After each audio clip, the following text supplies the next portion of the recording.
Hello everyone and welcome to Power Hour. I'm Laura Rogers. Okay, so this is a SharePoint list that I created. I created it by going to the Lists app, and I created a new list from there. And again, that was done in a different Power Hour. But so here is my list, and this doesn't have to be done on brand new lists that are done in the Lists app. This is just any SharePoint list or library that you can do this. So there's a new button here called Create a New View. So when you go to the little All Items drop down, which is these are all of your views in SharePoint, you can click Create a New View. And notice this is brand new. So now you can actually create a calendar view. So I'll call it Test Calendar View, whatever. And now here's the important part that you need to decide is what two date fields in your list do you want to use to base the calendar off of? So of course a calendar is going to be a list of things in the calendar like events, right? But since you can create a calendar on any SharePoint list, you need to tell it which two columns you're going to use as the start date and end date.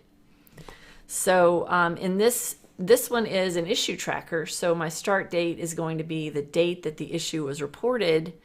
And then I'll just say the end date is going to be the due date.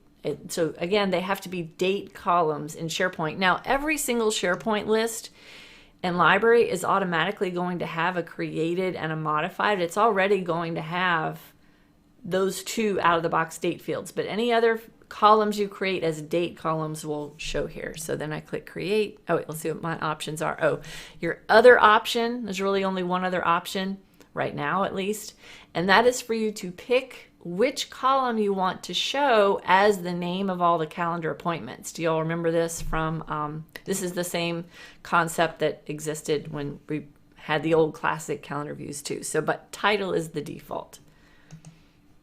All right, let's see. So I'll choose title and then click create. Oh, the zoom in a little bit. Let me see. I'll just do a browser zoom. So that'll be better than just having to change my whole resolution. There, that's a little better. Okay. So now we're still on my list, and you can tell it looks like a calendar now. So let's go flip back over to my all items view. Notice I have 4 items on the list. So like this first one, the date was reported on 12/1, and see I've got due date 12/5. So this is going to stretch all those days. This was reported on the 30th, due on the 1st. So you can see those are the 2 dates that I picked. So I'll go to one of these and I'll just change it to be date reported and then due date the same day. So like that. And then I'll go back into my test calendar view that I created, and now I can, let me refresh that. I've noticed it's got a little bit of a delay too. So here's the one that I created that I'll go to that day. So this is the one that's only lasting 1 day. So it's called test after import. And then I can also do this. I can shrink it down. So I can take this little panel. So whatever day that I click on, or whatever event that I click on, so if I select a day, it's gonna show that day and all the events on that day over on this right panel. If I select an event, it's gonna put that in a different shade color and put that in the panel. But I can hide the whole panel too. And I can also expand. This is just this little arrow, this double arrow exists for any list and library if you want to maximize it and make it fill up the whole screen and get rid of all the navigation and everything.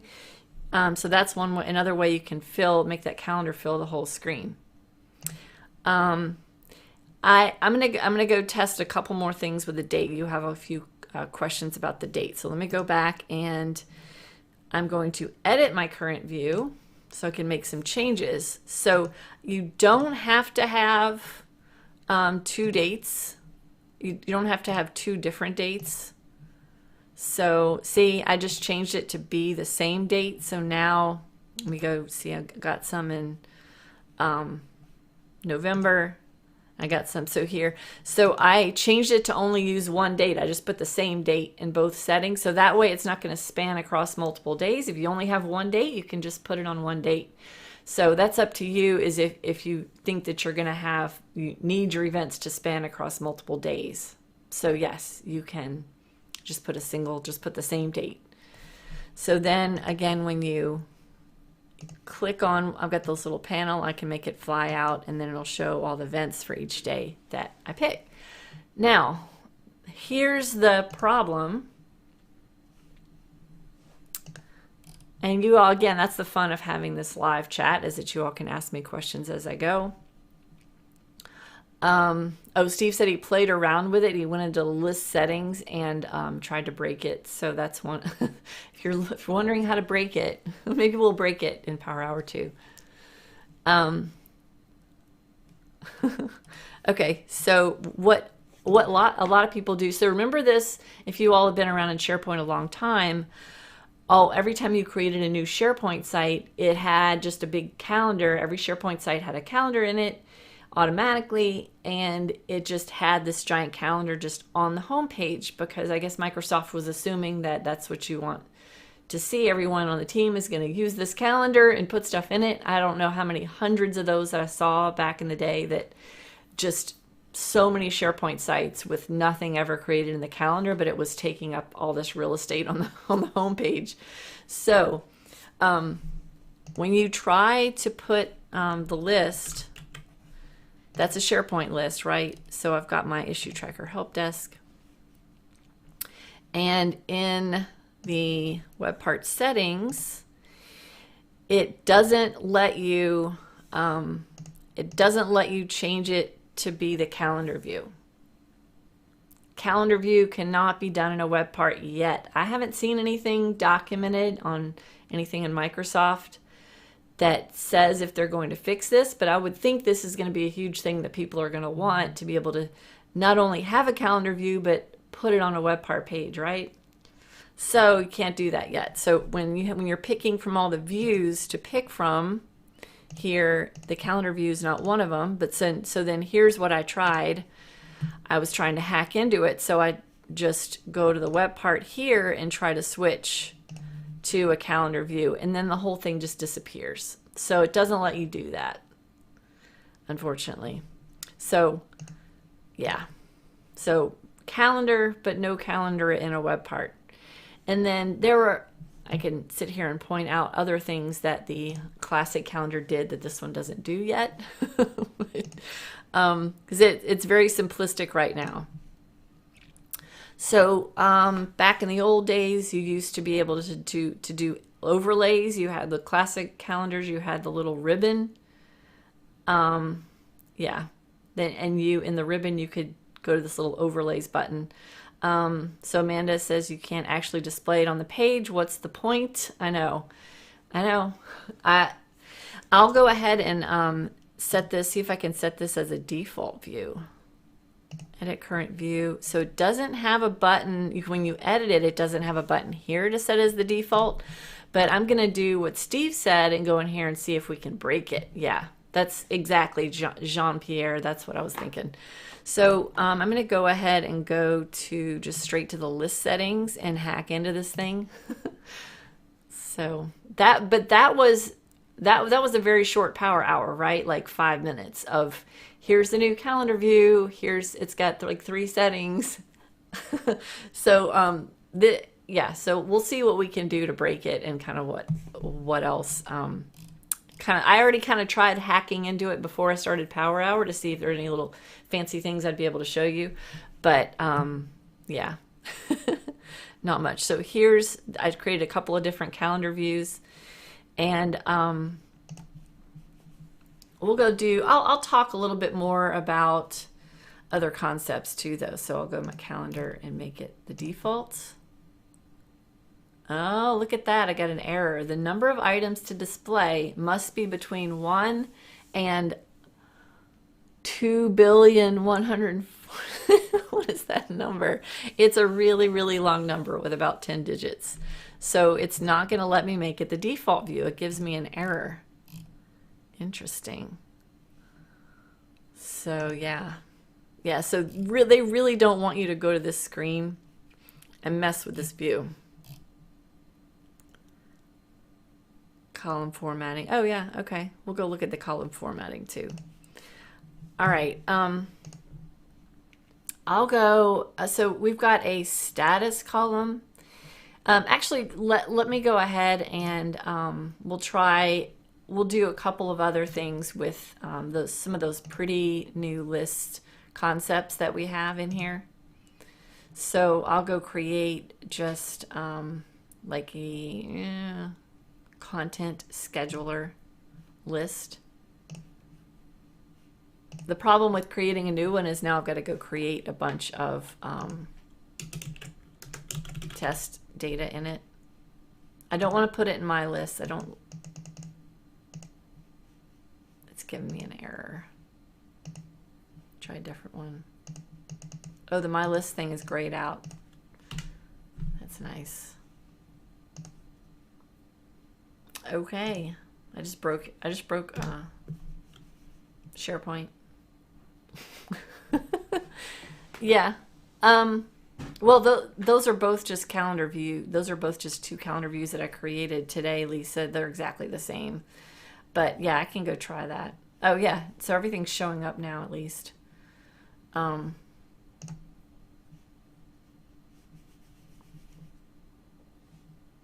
This new list thing does not like me. Let me see.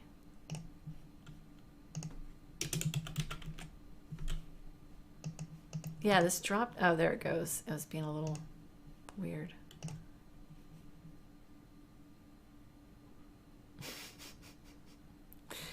Okay, so here is a new list that I've just created.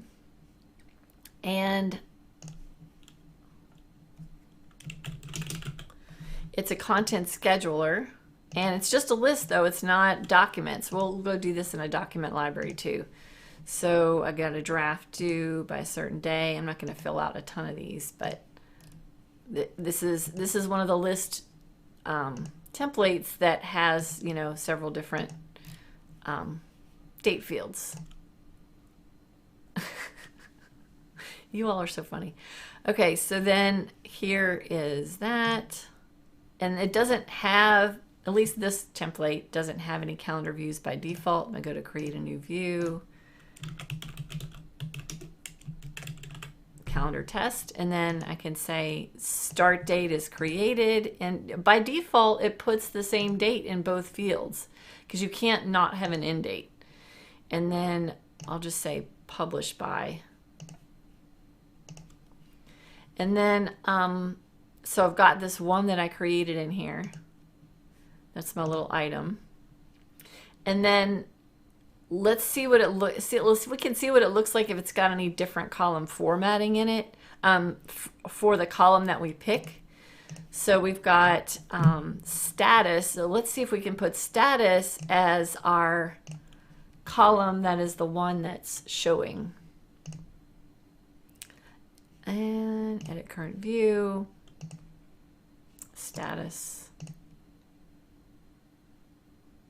No. It doesn't do the fancy formatting, so it had the fancy little blue circle around it in here.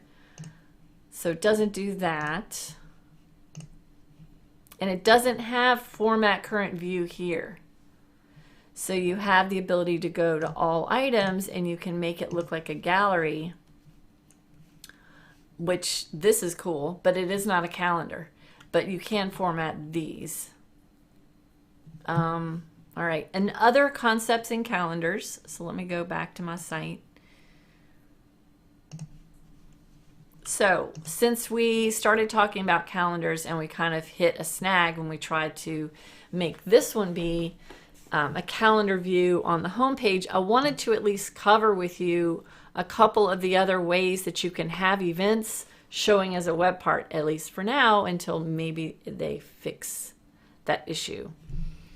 Oh, Colleen, that's a good idea. That's a good tip. She says she likes to do a calculated column for what is displayed on the day itself to be able to combine multiple fields. Since it only lets you pick one field, you can do a concatenate. So you can create a new calculated column and concatenate. So maybe we'll do that. We probably have plenty of time, so I can show people how to accomplish that. So I'm going to cover a couple of other different ways that you can display a calendar as a web part, but they all have their pros and cons. So we have the calendar. It's called group calendar. So this is every SharePoint site collection in Modern is also an Office 365 group, and I guess that doesn't count those of you who still have a bunch of old classic ones out there still.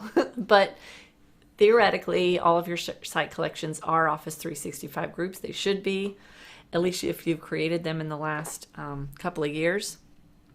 So here is what this looks like. So I have a SharePoint group called Modern Demo. Now I have lots of Office 365 groups that are all listed here, but it lets me, by default, it picks the name of the group that I'm on right now for that site.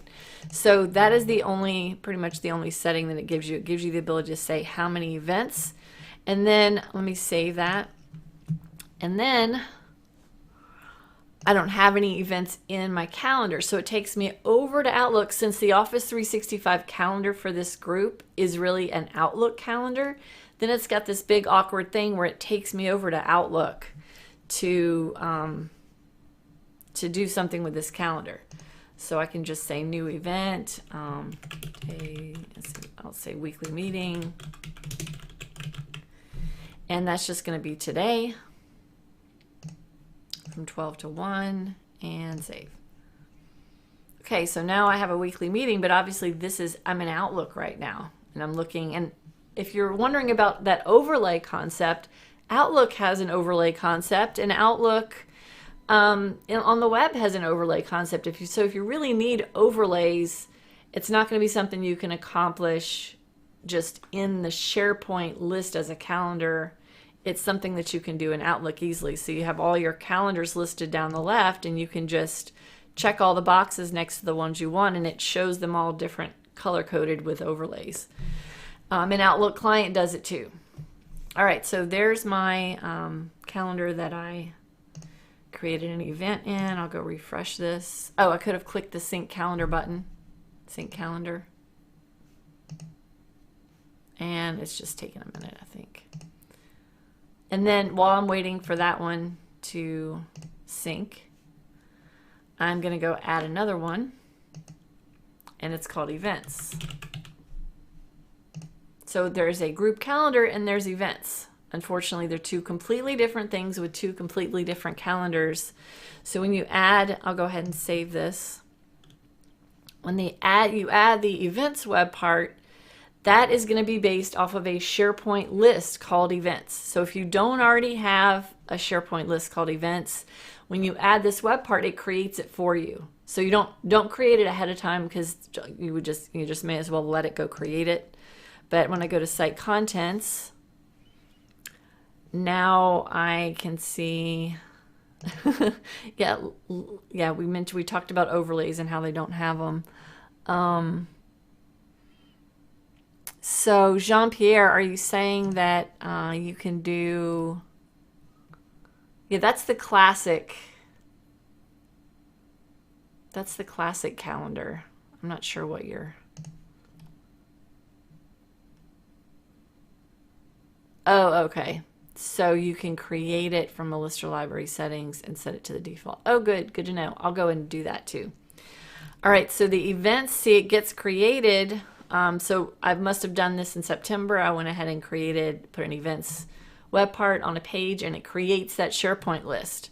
So then you have this nice, really pretty, slick event sort of form that you have. So like big party. And then you can even change, what the image looks like. just do something real quick like that. And then I can say when it's going to be.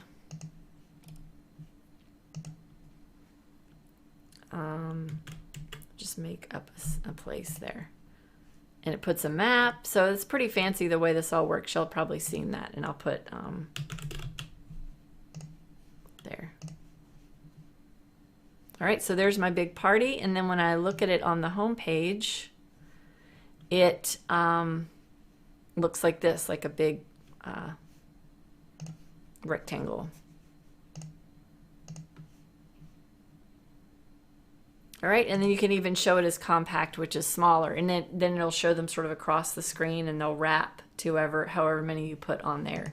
And you can say all upcoming this week, this month, this quarter, etc. And you can say which list you want it to show, so it can roll up all of your events from all your different sites in the site collection, or even specific sites if you want to. So this is a great, events is a great just out of the box calendar event roll up web part. And it doesn't look like a calendar though, unfortunately. It's just going to be a list of events, but it's a good, just a good way to have them all rolled up into one place so you can see upcoming events that might be from multiple sites in SharePoint, right? Okay, so let's go do what Jean-Pierre suggested. And first, I'm going to go to a library. So we've done all this on a list already. Let me see, what all libraries do I have on this site? I'll just go to project files here. And so I'm just going to go to list settings, so library settings, so I can see which date fields I have in this library. So remember, when we're doing this calendar view, it can be off of any date fields. So I'll just say these are project files. So I'll create a column. I can create a column from here or from directly in the list. So I'll say project start and make it a date.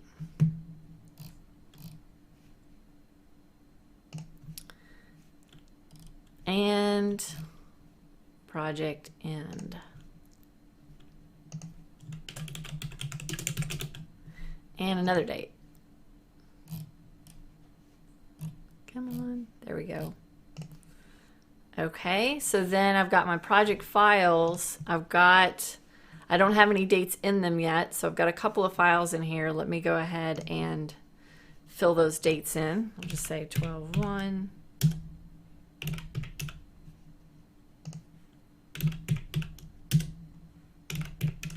I've got some very short projects going on. Okay, so then I've got a couple of dates, so then I could just click create new view like I showed you earlier. But what I'm going to do is go ahead and create a new view directly in the library settings. Dun, dun, dun. Let's see what happens. Calendar view. Now that looks like the classic calendar view. I'm going to pick calendar view, see what it does. And make it the default. Public view, and the same concept of picking two dates. And then this is the classic calendar view settings that have been around for years. So this is where you pick the name of your event. And you used to be able to pick all these different titles and subheadings in this classic view. So let's see. I don't really care about that. I'm just going to put version, I guess. Title, sensitivity, I don't know. All right. And go. Yeah, it's okay. I can just break things in my little test site. No, I just created a classic calendar view. Yeah. That's classic. That's not what I wanted. So if you go click the create a view the old way and click the old calendar view there, that's not going to create a modern calendar view. So let me see if I can go back to the settings. Oh, see, you can't even get to the settings the way you're used to getting to them when you do this. Okay, I'll just go straight to settings this way.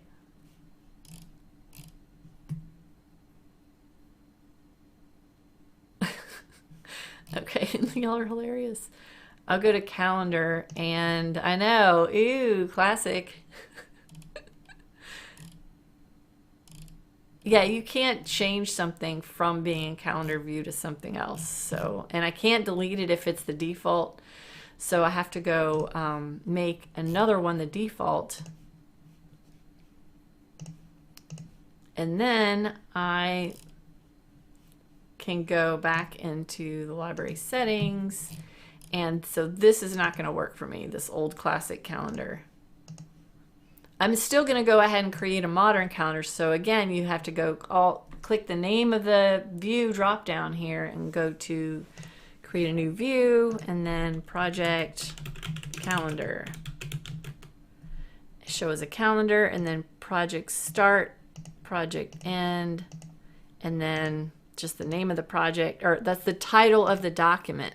So since these are documents, I'll make it show the name of the document. That whole thing with the name and the title of the document being two different things has, you know, been annoying through the years. All right, so here now is my list of my documents in showing as a calendar view, just based off of two just date fields that I picked, that I created. All right, yeah, and when you go straight to list settings, and you go straight to views and all that in the list settings, there's a whole bunch of stuff in there is classic. Like I'll do stuff in there every now and then, but I really try to keep in the habit of changing views and things just in modern. So yeah, so you can go scroll through the months. You can do today. You have a today view that'll take you straight to today. And then you can go scroll between months this way and up and down. And then again, move this in and out. Can do a filter. So this is exactly like, this is the same filter you get when you're just on any list or library, where you can go narrow down the list of stuff in it. And so that's not any different. And then the information panel is the same.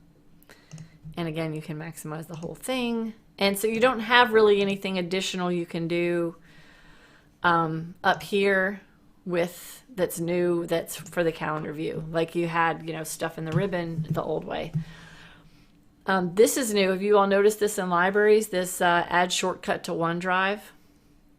So this is a new shortcut, a new button they added in OneDrive that say if I'm in a library that I go to all the time, but I also work in OneDrive all the time, I can just add a shortcut to this library to my OneDrive, so that I can go just when I'm in OneDrive, I'll just see this little link to it. And it also has this new create shared library, but because I think a lot of people now we've kind of diverged off of calendars into just stuff with views and libraries. But a lot of people that I think were new to SharePoint and OneDrive, they would go into OneDrive and then they would start sharing their files and sharing folders directly in the OneDrive, but those are still in your own OneDrive. They're not. So the best way to share files and collaborate on shared files is in SharePoint. That's what SharePoint and Teams are for. And Teams is on SharePoint. Teams is just the chat on top of SharePoint files. Anyway, so they added this new button called Create a Shared Library in OneDrive, so that so people don't have to know that SharePoint and that you want to create a SharePoint site when you want to collaborate on files versus OneDrive being your own stuff. So they're making it easier so people don't have to know all that. They can just click create a shared library, and then just this will create a SharePoint site. Interesting, right? So I'll just call this test collab. Sorry, sneezed. And then say who you want to collaborate with. And yeah, this is creating a site, and it's private by default. Anything, I know I've divulged off of the main topic because there just wasn't much to it. Anything else about calendars that you all were curious about? Oh, fun for governance. I know. Colleen, I know they keep adding in new and different ways that people can create site collections, don't they? So the problem is that when you lock this stuff down, people go elsewhere. They go to Dropbox and they go to whatever, all the different competitors. They want something just simple that they can just click to share stuff. And when the company locks stuff down and removes sharing, then they go elsewhere. So that's why that's kind of a best practice to try to not lock it down, but embrace it and just put governance and educate them about, kind of the tools that you have. Okay, thanks, Nick. Nick says he's building a flow and instructions on how to use Flow to add guest users in your tenant's Active Directory. Oh, nice. That'll be good to have, especially for Power Hour.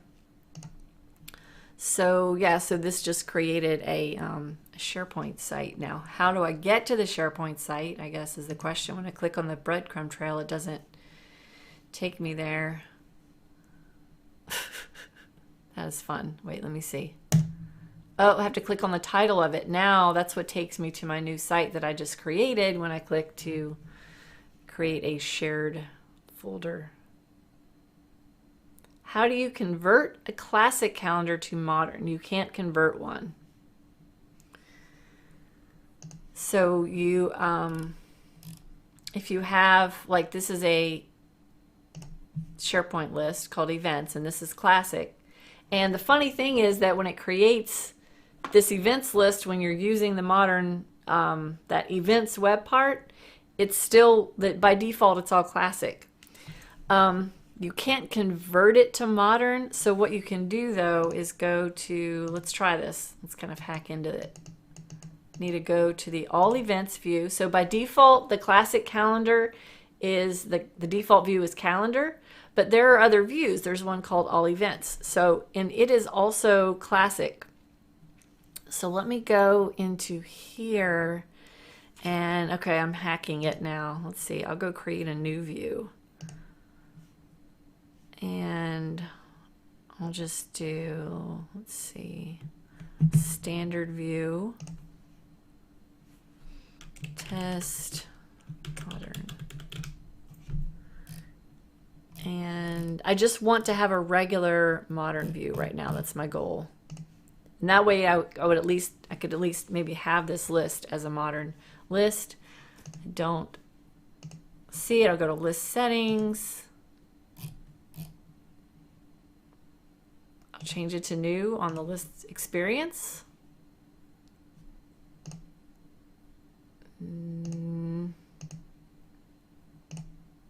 Aha, okay, getting somewhere. Okay, so now I created a modern view. I switched the list over to be modern, created a new modern view, and then went to the view. And so I could make this be the default. So let's see. Oh, it doesn't. Oh, it created it as a private. Oh, it is a public view. It just won't let me switch it to default on that screen. Okay, so then I go click create new view, and I'll call it modern calendar.